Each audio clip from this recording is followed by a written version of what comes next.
Ahoj sestro, je teraz piatok 15:42. Vidím ťa online na Gmaili, ale popravde som príliš lenivý na to, aby som ti písal, a myslím, že toto je trošku také osobnejšie. Tak, čo sa teraz deje?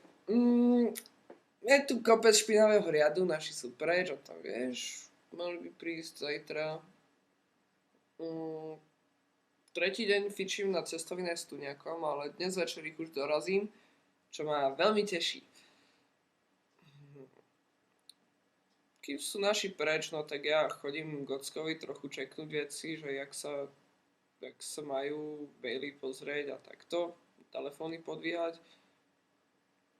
Chodím tam pomáhať aj jedna taká pani, staršia, ale o to milšia, zodpovednejšia a veľmi aktívna. V pohode, fakt v pohode ženská. Trénujem, jak sa dá. Bolí ma lakeť za zraz. Na budúci týždeň pôjdem k ortopedovi. Danka mala dneska prvú jazdu, tak predtým som ju ešte zobral na parkovisko. To našim, prosím, nehovor. Neboli tam žiadne autá, nebol tam absolútne nič, išlo je to v pohode. Nikomu sa nič nestalo. Ani autičku. Tojotka je v pohode tiež. Chlpači žijú, neumreli od hladu. Ako vidíš, ja tiež.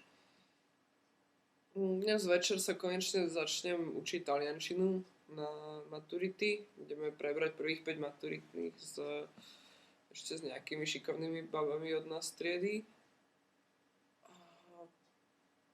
A, a tak, no. Zajtra trochu oddychnem, upracujem ten bordel, čo som tu nechal. A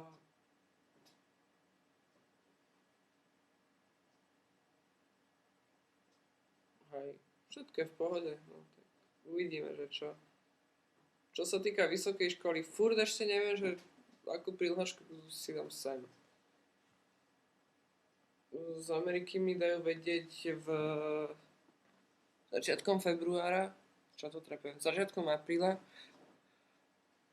Zatiaľ som im poslal pohľadnicu, reku trochu sa im nárvem do rytky, že áno, na to chcete, na to chcete. A tak. Ty si užívaj svoje predmety zatiaľ, užívaj si svoju čiastočnú nezávislosť. Ozaj, Lukáš, buď na ňu dobrý. Fakt, ja to myslím vážne. A tak, no. Staraj sa o seba, šetri sa a bav sa. Hlavne sa bav, lebo tu na to veľmi miesto nie je. Však, čo ti budem hovoriť. Sestrička moja, maj sa krásne. Pozdrav Lukáša a všetkých ľudí okolo teba, čo za to stoja. Čau.